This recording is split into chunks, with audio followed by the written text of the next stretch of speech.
Po tayo dyan ng kapiraso.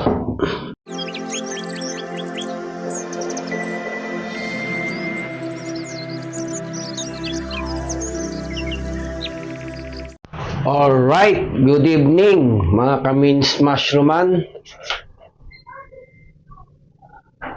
Welcome to YouTube channel Mins Mushroom. Isa na naman pong video tutorial ang i-share ko sa inyo na kung paano mag-cultivate ng mushroom spawn. Yung sinasabi po nating binhi ng kabute. Andito po tayo ngayon sa loob ng aking laboratory na kung saan dito nakalagay ang aming mga binhi ng kabute na white oyster mushroom. Alright, mga ka-Mins Mushrooman, ready ka na ba sa ating video tutorial na kung paano gumawa ng binhi ng kabute? Okay, umpisahan na natin.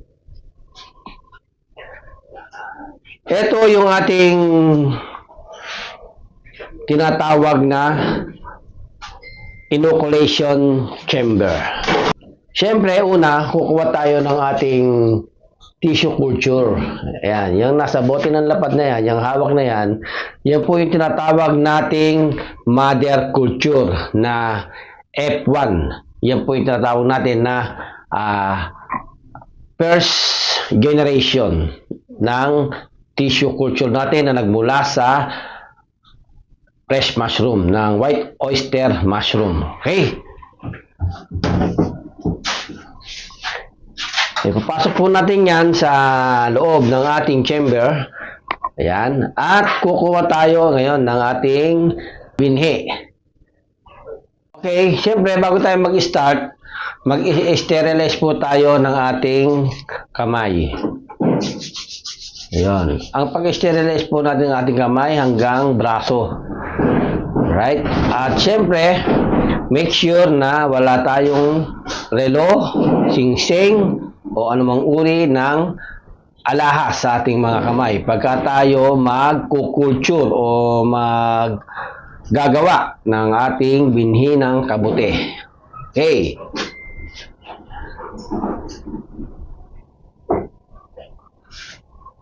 Then, yan po yung ating inoculation needle. I-sterilize din po natin yan bago natin ipangsungkit sa ating mother culture. Yan, sterilize po yung uso ng bote ng lapad. Yung pong may laman na mother culture.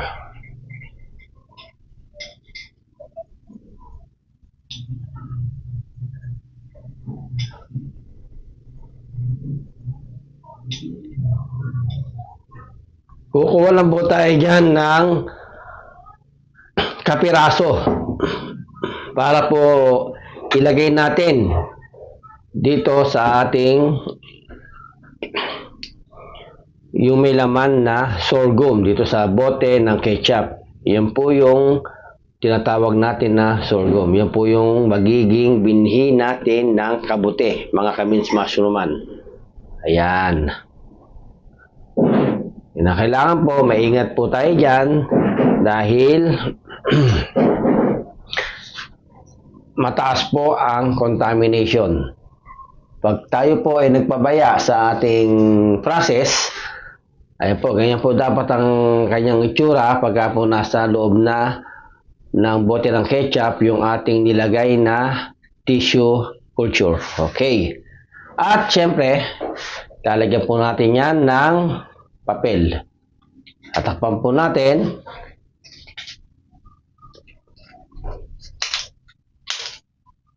Tatlong ikot po ng goma. Okay, yan. Ang gagamitin po natin na panakip ng ating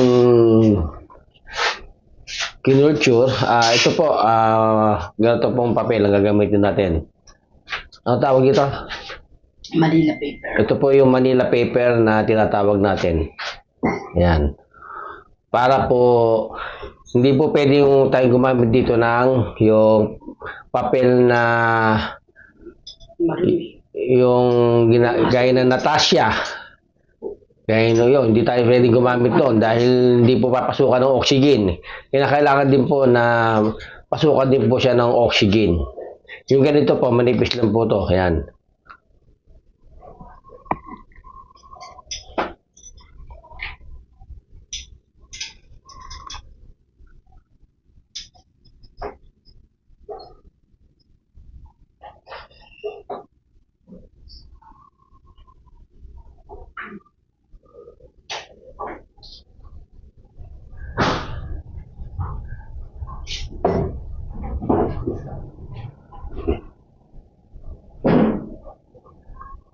Yan, ganyan lang po mga kamis mushroom-man ang pagkukultivate ng mushroom spawn.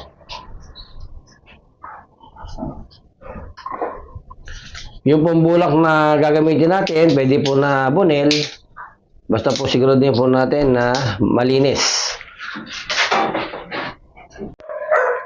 Ngayon po, matapos po nating matakpan ng papel, lalagyan po natin yan ng label na kung anong araw po natin yan kinulture o kinultivate. Ayan, para po meron po tayong palatandaan dahil bibilang po tayo dito ng 14 to 21 days bago po natin ito gamitin.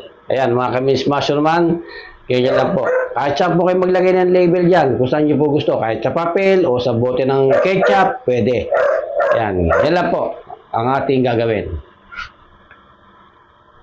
Dahil po ito mga kamis mushroom-man, dahil po ito nanggaling doon sa ating tissue culture na F1, ito po ay magiging F2. Ayan, F2 na po siya. Dahil tinransfer na po natin siya dito sa ating bote ng ketchup.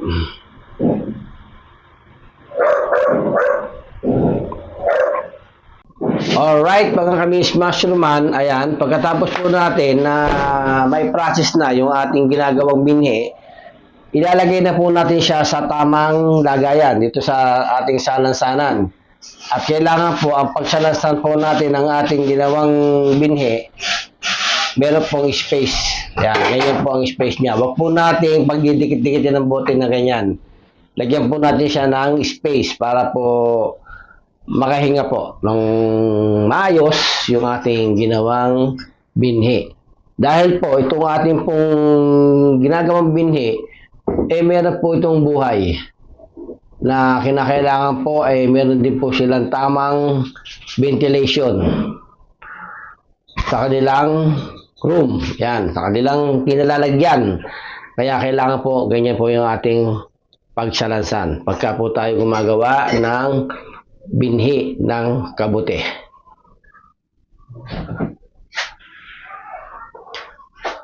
Yan po. Pagka po nakakagawa na po tayo ng binhi ng kabute, bibilang po tayo ng 14 to 21 days. Yan po ay mag-grow na. Ayan. Ganun po siya kabilis at kailangan po mapuli ramified siya. Ganito po ang mangyayari sa kanya pagka po buhay yung ating ginawang binhi ng kabute. Ayan, ganito po magiging itsura niya sa loob ng 14 hanggang 21 days. Ganyan po. Fully ramified hanggang puwitan, hanggang taas. Pwede na po natin yan itanim sa ating fruiting bag, mga kamins mushroom-man. Ayan, ito po yung ating quality na fruiting bag. Ito. Alright, ayan. Ganyan po ang kalalabasan pagka po yung ating ginawang binhi ay quality. Tama ang proseso. Ayan. Siguraduhin po natin na ang bawat proseso po ng ating ginagawa sa ating pagmamashroom ay tama para po maiwasan natin na tayo ay magkaroon ng mataas na contamination or rejection. Hindi may iwasan ang contamination sa mga reject na ating ginagawa, pero mababawasan po natin yan. Huwag lang po nating pataasin ang ating rejection, ang ating pagkakamali sa ating proseso. Magkaroon tayo ng contamination 10%, 5%, okay na yun. Normal lang sa bawat production natin magkaroon tayo ng contamination. Alright. Ganyan lang po kasimple ang pagmamashroom. Samahan lang po natin ng tiyaga, sipag, at pagmamahal sa inyong ginagawa. Alright. Kung nagustuhan mo ang video na to, huwag mo kalimutan i-subscribe. Then like and share ang aking video para sa ganon, lagi kang updated sa mga bago kong video na i-upload dito sa Means Mushrooman. Isa na naman pong bagong kaalaman ang na-share ko po sa inyo. Sana po ay makatulong sa inyo, lalo-lalo na sa mga beginners na bago pa lang na nagsisimula na makipagsapalaran sa larangan ng mushroom industry. At bago ako magtapos, mga ka-Means Mushrooman, shout out po sa DOST, DTI, PICEDO, Agriculture, at sa Bureau of Land Industry, na kung saan ako natuto na pumasok sa larangan ng pagmamashroom. Thank you for watching and God bless you all. Bye-bye!